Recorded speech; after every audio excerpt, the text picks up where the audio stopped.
عليكم ومرحبا بكم اليوم في القناه ديالنا مع فيديو جديد. ففي هذا الفيديو غادي نشاركوا معكم السفه المغربيه التقليديه بواحد الطريقه من اسهل ما يكون. حنا عارفين بلي السفه شي حاجه اللي يعني كتشد اليد، ويعني كاين اللي ما كيعرفش ليها، كاين اللي كتخسر ليه. فحنا داكشي باش جينا، وتحت الطلب ديالكم الفيديو اللي فات اللي لحت فيه دجاج محمر مع السفه ما درتش لكم الطريقه ديال السفه، فبزاف ديال الناس قالوا لي وعافاك بارطاجي معنا الطريقه ديال السفه راه ما كتصدقش لينا. وحتى في مواقع التواصل اخرين بزاف ديال الناس طلبوا مني انني نشارك معهم الطريقه ديال السفه. فهاد السفه هذه راه مختصره بزاف، وغادي تحتاجوا فقط فيها 3 ديال التفويرات، وغادي توجد لكم بواحد الطريقه اللي سهله بزاف. فقط يعني تبعوا معنا المراحل اللي غادي نشاركوا معكم.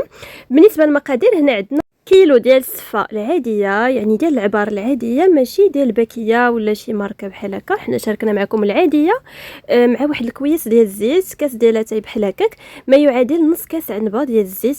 هذه المرحله الاولى غنديروا لها الزيت، يعني ضروري غنلبسوها بحال هكا في شي اناء بحال هكا. يعني هاد المرحله هذه راه كلشي كيعرف ليها تقريبا، يعني الطريقه ديال التفويرات هما اللي غادي يكونوا شويه مختلفين. كما شفتوا معنا ديك الزيت كامله كنخويوها على السفه، وكنبداو هكا بحال كنكسكسو فيها بحال هكا باش هكا نلبسو ديك السفه كامله بالزيت، وكنردوها هكا تفور المره الاولى. ففي هذه المرحله ما كنديروش ليها الماء نهائيا. بالنسبه عاوتاني الكميه ديال الزيت اللي ديروا ليها، فتقدروا ما تحتاجوش داك نص كاس كامل ديال كاس عنبه. اون فوا تحسوا بها هكا تزيتات مزيان، يعني كتحسوا بانكم صافي بركه من الزيت، صافي حبسوا. اصلا ديك الزيت مع يعني من بعد غادي نديروا لها الماء، غادي تهبط مع الماء، يعني ما كاين حتى شي مشكل. صافي هنا من بعد ما تفورت المره الاولى كنخليوها هكا حتى كيطلع معها هذاك البخار مزيان. كنجبدوها هكا باش هكا نفوروها التفويره الثانيه. فبالنسبه لهاد التفويره هذه يعني غنحتاجوا لهداك الماء اللي كنا دايرينه في البرمه. هذاك الماء اللي فورنا فيها المره الاولى غادي ناخذوه وغادي نخويوه على السفه. فما تخلعكمش هذه الطريقه نهائيا، راه ما غاديش تعجن لكم. شوفوا معايا راه دغيا غادي غير نحركها شويه في داك الماء بهذا الشكل هذا. انا ما غاديش نزرب معكم هذه المرحله باش تشوفوا شحال ديال الوقت بقى في هذاك الماء اللي كان في البرمه. بالنسبه للتفويره يعني هذه التفويره هذه بغيتو تعتبروها الاولى، حيت الاولى اصلا راه ما محسوباش. الاولى غير حطينا درنا ليها الزيت وحطينا هذه هي نورمالمون التفويره الاولى. كما شفتوا راه غير حركناها شي شويه في داك الماء، بحال الا غسلناها في داك الماء طايب، وغادي هكا نردوها نيشان في الكسكاس. منها غنردوها باش تفور التفويره الثانيه، منها غادي بحال هكا نصفيوها من داك الماء، نحطو تحت منها شي حاجه فين يتصفى داك الماء. كما شفتوا معايا راه ما كيطرى لها حتى شي حاجه. هاد الطريقه هذه راه كتختصر عليكم يعني المراحل، وتختصر عليكم التفويرات، العدد ديال التفويرات ديال السفه ديالكم، بحكم ان السفه راه كتحتاج لبزاف ديال التفويرات. صافي كما شفتوا معايا كنردوها ثاني تفور. هنا كنقصوا معكم المراحل باش هكا ما يجيش الفيديو طويل. راه حطيناها عاوتاني تفورات وطلع معاها هذاك البخار مزيان ويعني دوزات التفوره ديالها الثانيه. غادي نعاودوا نقلبوها، وفي هاد الاثناء ديروا ما خر يطيب من غير ديال المره الثانيه. ما ديروش مازال ديال البرمه، ديروا الماء في المقرج هكا يطيب. عاوتاني غنخوي عليها الماء. غير المره الاولى درنا ليها الماء اللي كان في البرمه، بحكم انه ديك الساعه كان باقي نقي باقي زوين. هاد المره هذه ما غاديش نديروا لها ديال البرمه، غنديروا ما طايب طيبناه بوحدو. عاوتاني نفس الطريقه غادي نعاودوا نخوي عليها ما طايب. شوفوا معايا كنحاولوا اننا نفكوها في داك الماء مزيان. صافي غادي غير نفكوها في داك الماء، في نفس الوقت كتشرب هذاك الماء اللي خاصها اللي هي محتاجه ليه. وفي الحين غير كما قلت لكم تنفكوها في داك الماء طيب، وكنعاودوا نصفيوها بنفس الطريقه ديال المره الاولى. ثقوا بيا راه ما غاديش تخسر لكم حتى شي حاجه. كما قلت لكم هذه راه الصفه العاديه، هذه بالنسبه للصفه العاديه كتكون ما كتكونش رقيقه بزاف. هذيك رقيقه بزاف صراحه ما عرفتش هذه الطريقه واش غادي تصدق فيها ولا لا.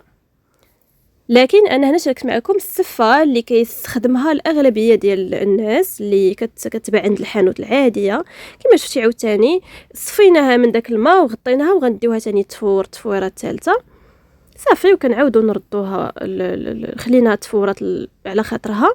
شوفوا معايا هنا راه قربات، بقات لها غير وحده الاخرى ديال اللي غادي نديروا لها فيها الملحه والزيت والزبده. كما شفتوا معايا كنفكوها شي شويه بهذا الشكل.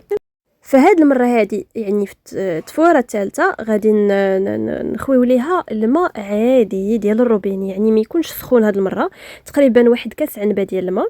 غادي نحاولوا اننا ندخلوه معاها بهذه الطريقه هذه، حتى الا يعني في اللقطه اللي غادي تخويو فيها غتقلبوا فيها السفه من الكسكاس. الا بانت لكم هكا مجموعه ما تخلعكمش، رشوا عليها غير الماء هكا ديال الروبيني وراه غادي تفك بوحديتها، يعني راه ما تعجنت ما حتى ما غادي تعجن لكم حتى شي حاجه. كما شفتوا هنا درنا لها معلقه كبيره ديال سنيده كتعطيها واحد اللمعه زوينه، يعني سر من الاسرار ديال اللمعان ديال الصفه. عندي الملح اللي تيبقى حسب الذوق، هنا تقريبا درنا واحد المعلقه صغيره هكا ممتلئه. عندنا معلقه كبيره ديال الزبده من اصل حيواني هي اللي درنا هنايا. صافي غادي نحركوا غندوبوا ديك الزبده مع الملحه مع سنيده في ديك الصفه.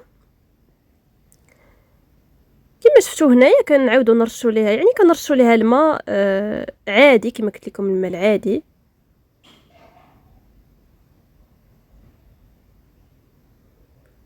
انا هنا راه ما نقص معكم حتى شي مرحله باش هكا تشوفوا وتطبقوا في نفس الوقت، تبعوا المراحل اللي شاركنا معكم. الماء طيب راه درناه غير في 2 مرات. المره الاخرى غادي ديروا غير الماء عادي البارد ديال الروبيني وما تكثروش، ديروا غير بقاو ترشوا كل مره، بقاو ترشوا نتوما كتكسكسوا فيها.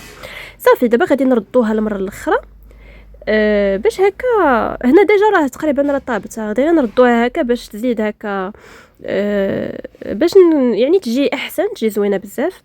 صافي هذه هي المرحله الاخرى.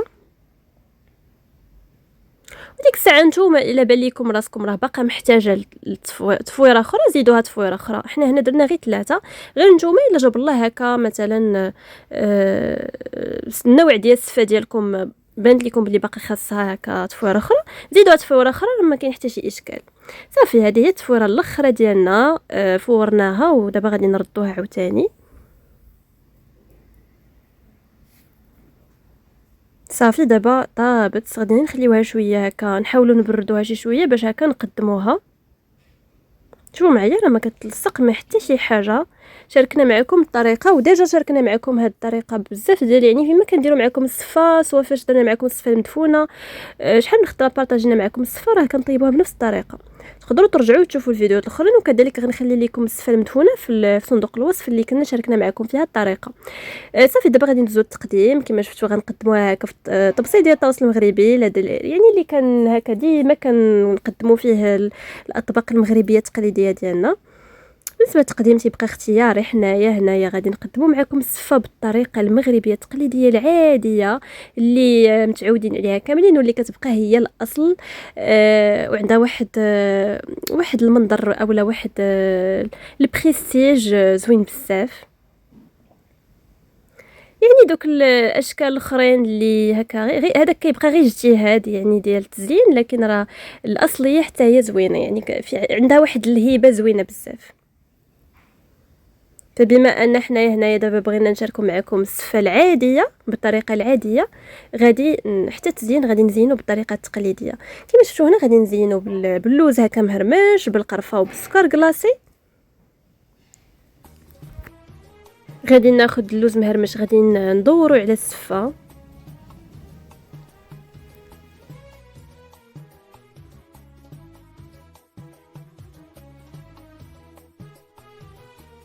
تقدروا هكا تعوضوا اللوز بكاوكاو مهرمش حتى هو. غادي نديرو كذلك في الوسط.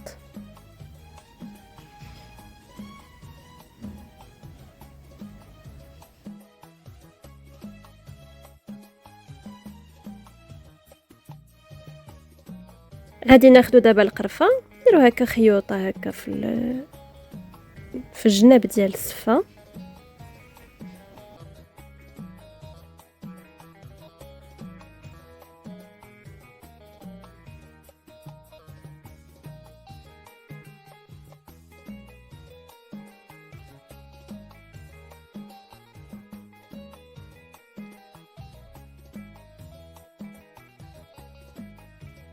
وطبيعة الحال السكر كلاصي اللي ضروري منه في الصفة، عنصر اساسي. هادي حتى هو نديرو به هكا خيوطه هكا في الجناب حدا القرفه.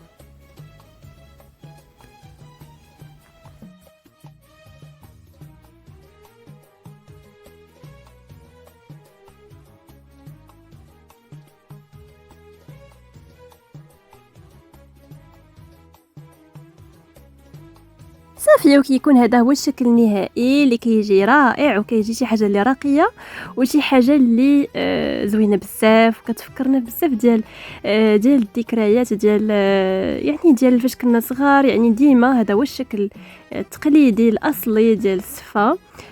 كنتمنى ان الطريقه تكون نالت الاعجاب ديالكم. ما نعاودش لكم راه جات طيبه وجات رطبه بزاف وكتذوب في الفم بهذه الطريقه اللي شاركنا معكم، راه كتجي رائعه. ما نعاودش لكم كيفاش كتجي. كنتمنى انكم تجربوها. واللي بالنسبه اللي ما كتصدقش ليها كتصفى، كنصحكم انكم تطبقوا هاد التفاصيل اللي شاركنا معكم يعني نقطه بنقطه. رانا متاكده غادي تنجح لكم وما غاديش تبقى تخطاكم نهائيا، لانها غادي تختصر عليكم بزاف ديال المراحل.